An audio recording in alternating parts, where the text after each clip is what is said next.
manusia nanti ketika mereka dihisab oleh Allah itu dibagi menjadi dua, ahlul afiyah, ahlul musibah.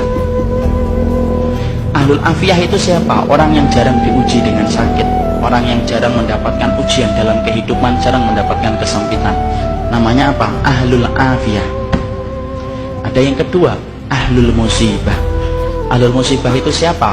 Orang yang hidupnya banyak sakitnya, banyak ujiannya, kesempitannya, kesulitannya, ngelamar akhwat ditolak terus. Contoh, jangan sensitif yang sering ditolak, ya. Itu namanya ahlul musibah, ya. Ketika mereka dihisab oleh Allah Subhanahu wa taala, Allah kemudian menyampaikan bagi dua, ahlul afiyah dengan ahlul musibah. Kemudian Allah berfirman, hisab itu ahlul afiyah, ahlul musibah dulu. Ahlul musibah kemudian dihisab oleh Allah lebih dulu. Para malaikat menghitung satu persatu perbuatannya dan menghitung bagaimana ujian yang dia rasakan dalam hidup ketika bersabar. Kemudian para malaikat setelah mendapati semuanya selesai, mereka lapor sama Allah, ya Allah, ahlul musibah tidak tersisa dari dosanya kecuali sedikit, dan mereka mendapatkan pahala yang besar karena mereka bersabar atas segala musibah yang kau berikan dalam kehidupan di dunia. Antum tahu? Allah kemudian berfirman, u'tuhum salasan, kasih mereka 3 perkara, khairan, manzilah, dan afiyah. Khairan, beri mereka kebaikan. Kebaikan kalau di akhirat apa? Surga. Beri mereka yang kedua, manzilah. Manzilah itu apa? Tempat yang paling tinggi di surga. Tempat itu tidak bisa diperoleh dengan sholat, tempat itu tidak bisa diperoleh dengan sedekah, tempat itu tidak bisa diperoleh dengan haji dan umrah. Tempat itu hanya bisa diperoleh bagi orang yang mereka diuji oleh Allah dalam hidupnya dan dia bersabar. Dan yang ketiga, afiyah, kasih mereka kekuatan untuk menggantikan kekuatan yang aku ambil ketika aku menimpakan musibah kepada mereka. Maka ketika mereka dinaikkan ke tempat yang tinggi, ahlul afiyah, sebelum dihisab mereka mendongakkan kepala begini, saking tingginya mereka. Dan ketika mereka melihat kedudukan ahlul musibah semacam itu, mereka sebelum dihisab berkata kepada Allah, ya Allah, kalau kami ngerti di balik setiap ujian seberat ini Engkau mengganti setiap kesulitan mereka, tolong ya Allah, hidupkan kami lagi, lalu kasih kami ujian, potong-potong daging kami, daging-daging yang kecil, kami sabar untuk merasakan itu sampai mati, supaya kami mendapatkan 3 yang Kau janjikan kepada ahlul musibah, saudara-saudara kami. Nanti sabar.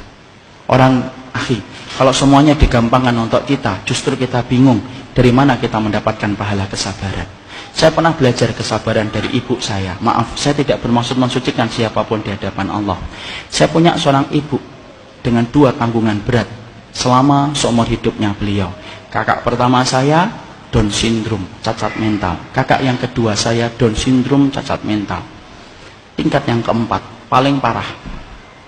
Makan harus disediakan, mandi harus dimandikan, berpakaian harus dipakaiankan. Dan itu dilakukan oleh beliau seumur hidupnya sampai beliau meninggal dunia di hari Senin. Ahadnya sore masih memandikan kakak saya. Malamnya beliau terkena serangan jantung, meninggal dunia di tengah malam.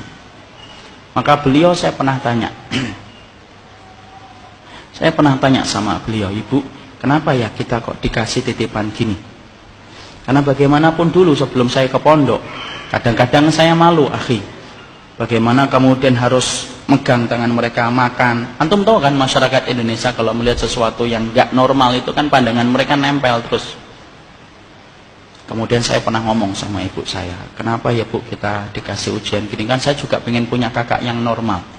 Ibu saya itu ngomong satu kata, tapi saya ingat betul, nak, kadang-kadang tobat belum tentu nasuha, kadang-kadang istighfar belum tentu khusyuk ketika kita istighfar. Tapi ketika kamu diuji oleh Allah, kamu sabar saja, maka setiap harinya berguguran dosa-dosa kamu tanpa kamu meminta sama Allah. Orang yang hari ini diberikan ujian, sabar, moga-moga menjadi ahlul musibah, tapi kelak akan mendapatkan pahala terbaik di sisi Allah. Satu saja, ridho terhadap takdir, dan jangan sedikit pun menggugat takdir yang diberikan oleh Allah. Semoga Allah, siapapun akhi, antum apabila punya anak autis, ada yang Down syndrome, maaf ya, jangan merasa malu Saya sampaikan jangan merasa malu. Itu titipan surga, akhi. Imam Ibnu Taimiyah itu berkata, siapapun anak keturunan kita yang dia gila dalam tanda kutip, Down syndrome kalau bahasa kita, dari lahir sebelum dia balik, maka kelak ketika dia di akhirat tidak dihisap atas sholat, tidak dihisap atas puasa, tidak dihisap atas haji dan umrahnya, tapi dia dihisap dengan satu pertanyaan sederhana, ata'rifuni, kamu kenal saya atau tidak, kata Allah.